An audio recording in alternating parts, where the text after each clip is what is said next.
Muy buenas tardes, apreciado público y respetado jurado. El proyecto que a continuación vamos a tratar lleva por tema efectividad de los potenciales evocados auditivos del tronco encefálico automatizados en comparación con las autoemisiones acústicas evocadas transitorias para la detección de problemas auditivos en neonatos. Esta investigación está a cargo de las estudiantes Daisy Fernanda Valencia Muñoz y quien les habla Angelicet Vila Gómez. Somos estudiantes del programa de fonoaudiología de Campos de Acción Profesional.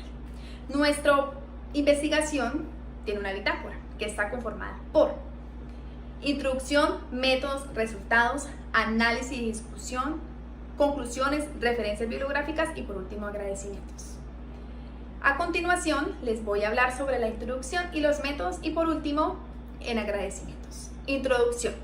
La audición es un proceso que respalda la comunicación entre las personas, permitiendo su óptimo desarrollo cognitivo, lingüístico y social desde la gestación, en donde su exploración funcional permite recoger información precisa y válida sobre el umbral de audición del recién nacido, al que se le realiza la valoración. Es por esto que su identificación precoz es fundamental para la minimización de secuelas posteriores.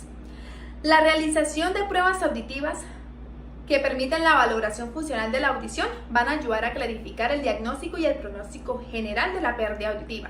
Es por esto que es indispensable valorar tempranamente al recién nacido. Por otro lado, encontramos la hipoacusia, que se define como aquella pérdida de la capacidad auditiva, en donde conlleva algunos factores de riesgo que hacen más posible su momento de aparición. Entre ellos encontramos el bajo peso al nacer, antecedentes familiares de pérdida auditiva, malformaciones congénitas, complicaciones después del parto y prematuridad, y entre muchas otras más.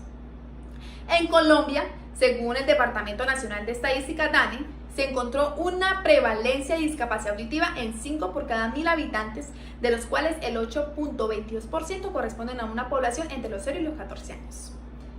De igual forma, encontramos la definición del tamizaje auditivo neonatal, que va a consistir en evaluar tempranamente la capacidad auditiva de los niños recién nacidos para una detección precoz de la hipoacusia. Este tamizaje es muy fundamental realizarlo antes de los 5 años. ¿Por qué? Porque hacia esa edad la plasticidad neuronal de las áreas corticales relacionadas con el lenguaje comienzan a reducirse y es vital evaluar tempranamente a los recién nacidos por ello. Las técnicas de cribado auditivo más utilizadas son las autoemisiones acústicas transitorias y los potenciales evocados auditivos de tronco encefálico automatizado, en donde las autoemisiones tienen como objetivo evaluar la vía auditiva hasta la cóclea, mientras que los potenciales evalúan todas las estaciones de la vía auditiva hasta el tallo cerebral, permitiendo identificar deficiencias auditivas retrococleares. Según la Ley 376, donde se reglamenta la profesión de fonoaudiología para su ejercicio en Colombia, expone que los profesionales encargados de realizar la valoración son los fonoaudiólogos, que son los encargados de hacer este tipo de valoraciones en los neonatos, determinando si existe o no alguna alteración en el sistema auditivo. Es por ello que el objetivo de esta investigación es determinar la efectividad de los potenciales evocados auditivos automatizados y las autoemisiones acústicas como pruebas de tamizaje auditivo neonatal para la detección precoz de problemas auditivos en esta población. Y es por ello que surge el siguiente interrogante: ¿cuál es la precisión diagnóstica de los potenciales evocados auditivos del tronco encefálico automatizado en comparación con las autoemisiones acústicas evocadas transitorias para detección de problemas auditivos en neonatos? Métodos. Esta investigación se implementó por medio de un enfoque cuantitativo de línea descriptiva a través de la revisión sistemática con metaanálisis. Para esto se formuló la pregunta de investigación utilizando la estrategia PICO, en donde tenía algunos descriptores de los componentes para hallar la pregunta de investigación, que está conformada por paciente, intervención, comparación y resultado. Inicialmente se realizó la búsqueda de los descriptores dentro de los DESH y MESH con el fin de establecer los términos necesarios para una posterior búsqueda de información en las bases de datos utilizadas. Las palabras claves que se utilizaron fueron audición, recién nacidos, tamizaje neonatal, potenciales evocados auditivos y estimulación acústica. Seguidamente se realizó una búsqueda exhaustiva en la base de datos PubMed con el fin de determinar si la información allí registrada era relevante para la pregunta de investigación planteada, en donde posteriormente para la organización y selección de artículos se aplicaron los criterios de elección propuestos en la metodología Prisma, siendo esta diseñada para mejorar la integridad del informe de revisiones sistemáticas y metaanálisis que se lleva a cabo por medio de 4 fases a conocer. La primera de ellas es la fase de identificación. Allí se hicieron búsquedas primarias, en la base de datos Speakerlink, ScienceDirect, Elsevier, Redalet y Cielo, y en la base secundaria que es Google Escolar. Allí también se realizaron cruces de variables para la búsqueda en la base de datos. En la segunda fase, que es la de screen, en esta fase se removieron los artículos duplicados y se aplicaron los criterios de inclusión propuestos anteriormente. Y en la fase de elegibilidad, se hizo después de posterior a la lectura del título y el resumen de los artículos, se procedió con la selección aplicando los lineamientos de exclusión propuestos. Entonces los criterios de inclusión fueron ventanas de tiempo de 15 años, neonatos, que la comparación se hiciera entre los dos exámenes del objetivo de la investigación, neonatos sin alteraciones y artículos en los idiomas de inglés, portugués y español. Seguidamente se hizo la fase de inclusión, en donde se terminaron los artículos para la investigación y se procedió con la lectura de textos completos, en donde se realizó una búsqueda en la base de datos de, como decía anteriormente, de PubMed, CCTIR, Elsevier, Cielo y Google Académico. Para el proceso de registro de datos de artículos encontrados, se realizó una base de datos en el software Excel, tomando como referencia las siguientes variables: nombre de la revista, título del artículo, indexación, año de publicación, tipo de estudio, entre más. Con el fin de realizar la evaluación de la calidad metodológica, se hizo uso del software Quadas 2, siendo esta una herramienta utilizada para la valoración de la calidad de las pruebas diagnósticas, incluida dentro de una revisión sistemática. Para la evaluación de la calidad de la evidencia, se hizo uso de la metodología Gray Pro, que permite evaluar la calidad de la evidencia. Al momento de realizar el análisis estadístico de los estudios incluidos, se tuvo en cuenta el autor, los años verdaderos, verdaderos positivos, verdaderos negativos, falsos positivos, los falsos negativos, tanto para la prueba índice como para la prueba estándar, utilizando el software REMI Manager 4.3. Seguidamente se realizó el gráfico Forest Plot, detallando la precisión diagnóstica por medio de la sensibilidad y especificidad de cada una de las pruebas. En la construcción de la curva ROC, se permitió visualizar la sensibilidad y especificidad de cada uno de los posibles puntos de corte de una prueba diagnóstica. De igual manera, se utilizó el software Metadix versión 1.4, que permite la evaluación de la heterogeneidad de los estudios, teniendo en cuenta las características clínicas, metodológicas y estadísticas. Buenas tardes para todos. Mi nombre es Daisy Fernanda Valencia Muñoz, estudiante de Campos de Acción Profesional del programa de Fonoaudiología. Continuando con la línea de investigación, yo les voy a dar a conocer los resultados, análisis y discusión, conclusiones y referencias bibliográficas. Con respecto a los resultados de la revisión sistemática con metaanálisis, se documentaron atendiendo al diagrama de flujo Prisma. En la fase de identificación tenemos los registros en la búsqueda de las bases de datos, donde arrojó 44.082 estudios sin aplicar ningún filtro. Después también se hicieron búsquedas en bases de datos secundarias, como es Google Escolar, con 5 estudios. A partir de esto se hace la eliminación de los artículos duplicados y se aplican demás filtros para un total de 18.650 artículos. Ya en la fase de screening se excluyen los artículos que no cumplían con la ventana de tiempo y no contenían las palabras claves. En total quedaron 3.096 artículos. En la fase de elegibilidad se excluyeron también los artículos de texto completo que no contenían las pruebas que estábamos analizando y que pertenecían a otra población distinta a la de recién nacidos. En total quedaron 60 artículos. De estos 60, los estudios incluidos para la síntesis cualitativa fueron 6. Y de estos 6, en la fase de inclusión solo se agregaron 2 para esa síntesis cuantitativa para el metaanálisis. Con respecto a los resultados del software Quadas, inicialmente tenemos que se debe hacer una adaptación de la herramienta con respecto al objeto de estudio de la investigación, y en segunda instancia se agregan los artículos al software Reumann 5.3 para valorar ese riesgo de sesgo. Entonces tenemos en la figura 3 el riesgo de sesgo presentado en porcentajes en todos los estudios incluidos, donde en el ítem de selección de los pacientes el 100% de los estudios incluía pacientes elegidos aleatoriamente, y cuando se excluían se daban las razones del por qué. Se evitaron también estudios de casos y controles. Con respecto a la prueba índice y a la prueba estándar, ambas tienen una comparación directa entre ellas, y con respecto al ítem del flujo y tiempo, el 100% de los artículos incluidos tienen una calificación de riesgo de sesgo bajo. Después, con respecto a la figura 4, que nos da el resumen del riesgo de sesgo, podemos evidenciar que ese riesgo es bajo y la aplicabilidad es buena. En la tabla 5, entonces, se hace el resumen de las características descriptivas y resultados de interés de los estudios incluidos de la prueba potencial evocado auditivo del tronco encefálico automatizado.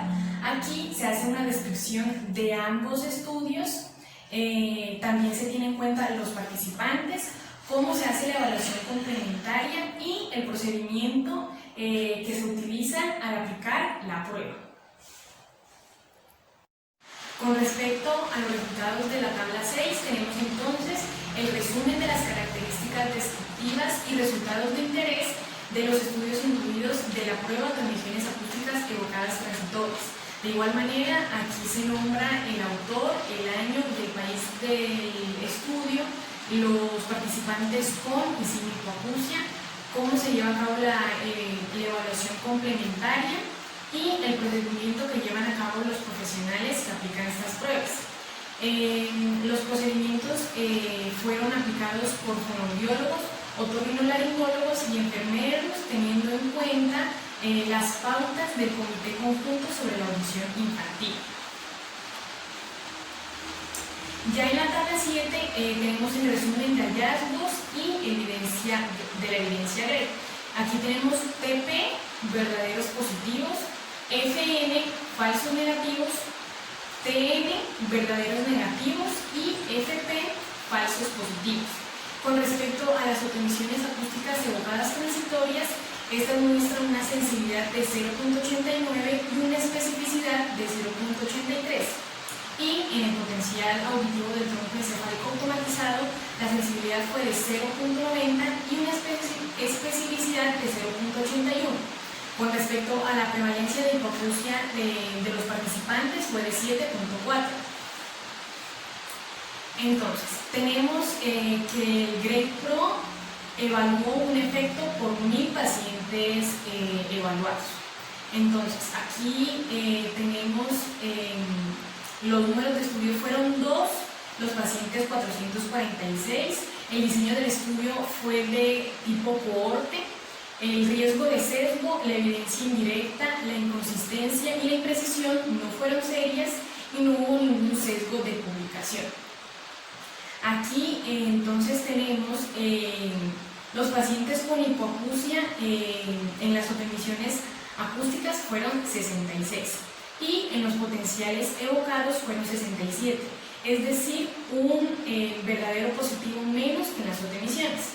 Ya en la clasificación incorrecta de los pacientes de no tener hipoacusia tenemos 8 para las autoemisiones acústicas y 7 para los potenciales evocados, es decir, un falso negativo más que en las autoemisiones acústicas.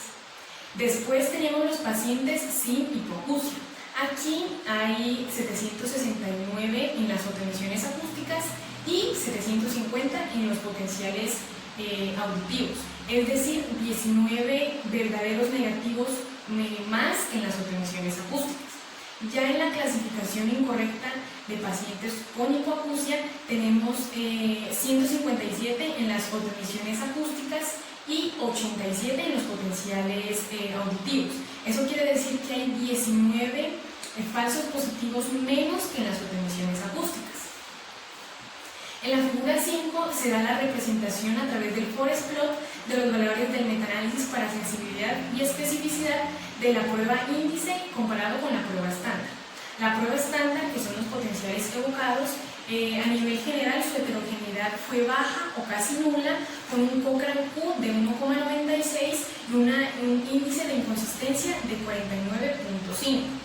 Con respecto al odds ratio diagnóstico tenemos un valor de 54,36, es decir, que esta prueba tiene mayor precisión diagnóstica. Con respecto a la prueba índice, las autoemisiones acústicas, a nivel general hubo una heterogeneidad nula con un Cochrane Q de 0,38 y un índice de consistencia de 0,0. Con respecto al odds ratio diagnóstico, se obtuvo un 30,06, esto quiere decir que tiene menor precisión diagnóstica. En la figura 6 hacemos el análisis de la curva ROC de sensibilidad y especificidad de la prueba índice y de la prueba estándar. Aquí obtenemos un valor del área debajo de la curva de 0,5 para ambas pruebas. Esto nos quiere decir que tanto los potenciales como las autoemisiones son precisas para diagnosticar a un paciente con y sin hipoacusia. Sin embargo, al visualizar la gráfica, los potenciales tienden a ser más específicos y sensibles que las autoemisiones. Análisis y discusión. Tenemos entonces que la importancia de la detección precoz de la hipoacusia ha sido relevante desde hace mucho tiempo atrás. Esto se debe a que es una alteración sensorial muy frecuente en el ser humano y es de especial atención tanto para el equipo de profesionales que lo atienden como para su familia. Tenemos que el tamizaje auditivo neonatal consiste en la detección temprana de hipoacusia en niños recién nacidos, con y sin riesgo. En algunas ocasiones vemos que no se incluye a toda la población, sino solo a los que tienen un índice de riesgo, y esa es una desventaja con respecto a este tamizaje. En Colombia existe el programa de tamizaje neonatal propuesto por el Ministerio de Salud y Protección Social, el cual tiene por objetivo organizar y mantener este programa en todo el territorio nacional y que se garantice pues, que los niños puedan ser evaluados a través de este programa. Según diversos estudios, existen pruebas que permiten detectar tempranamente el riesgo de un neonato de padecer una hipoacusia, entre los cuales tenemos los potenciales evocados auditivos del tronco encefálico automatizados. Estos se realizan a través del envío de un estímulo sonoro a través de un clic a 35 decibeles, donde una sonda que es enviado a través de una sonda que se introduce directamente en el conducto auditivo externo del neonato. Esto va a generar una respuesta eléctrica a lo largo de la vía auditiva que va hacia el tronco encefálico. Si el niño pasa la prueba, quiere decir que su respuesta fue normal. Sin embargo, cuando no la pasa, es decir, esa respuesta fue alterada.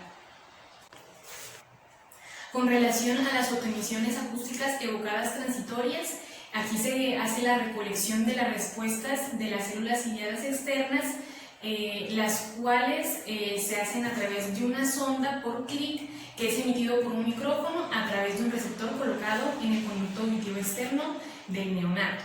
Si el niño pasa la prueba, quiere decir que su resultado fue normal.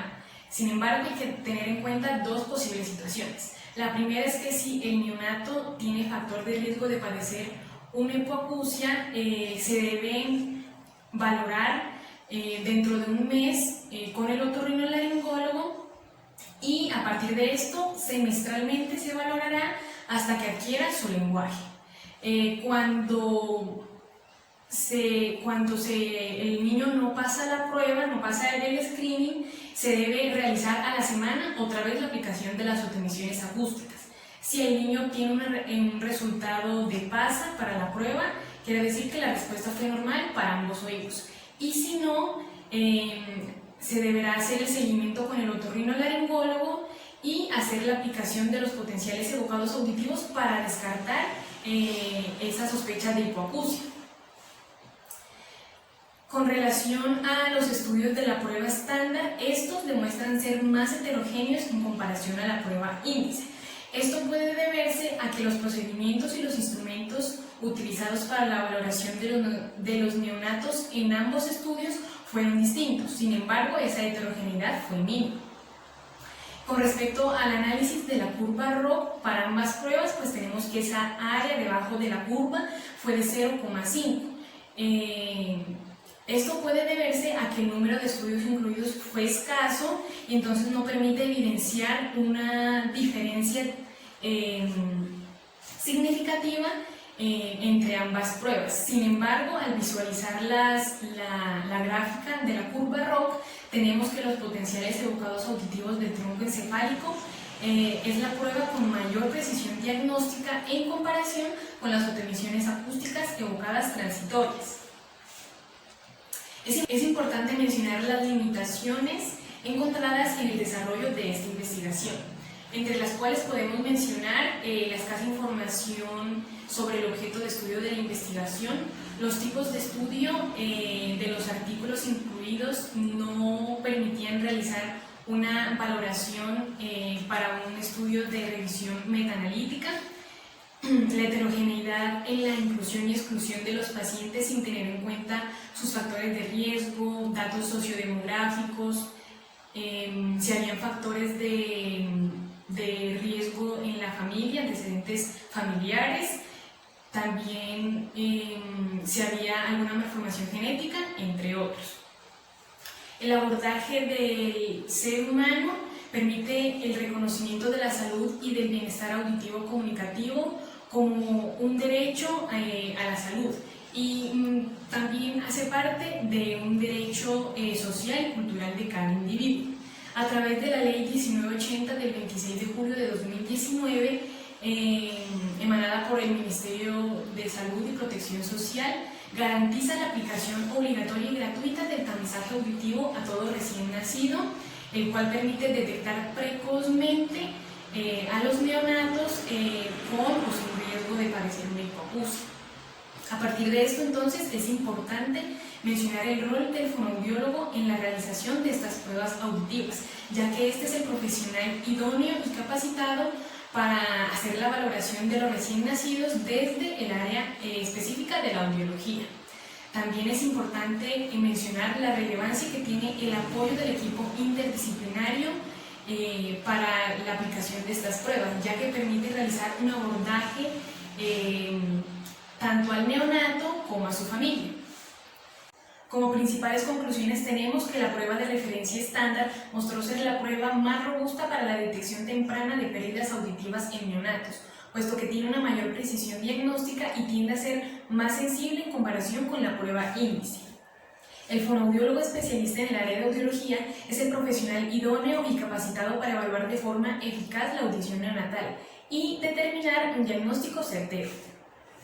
En Colombia se cuenta con la normativa legal vigente que garantiza la realización del tamizaje auditivo neonatal en todo el territorio nacional.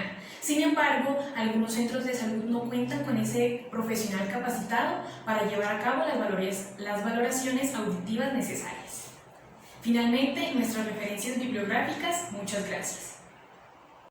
Después de haber culminado esta etapa de estudio con éxito, agradecemos a todas las personas que de una u otra forma nos apoyaron para alcanzar nuestra meta. Gracias Dios, gracias familia, gracias docentes, gracias amigos y compañeros. Dios los bendiga siempre y los dirija donde quiera que vayan.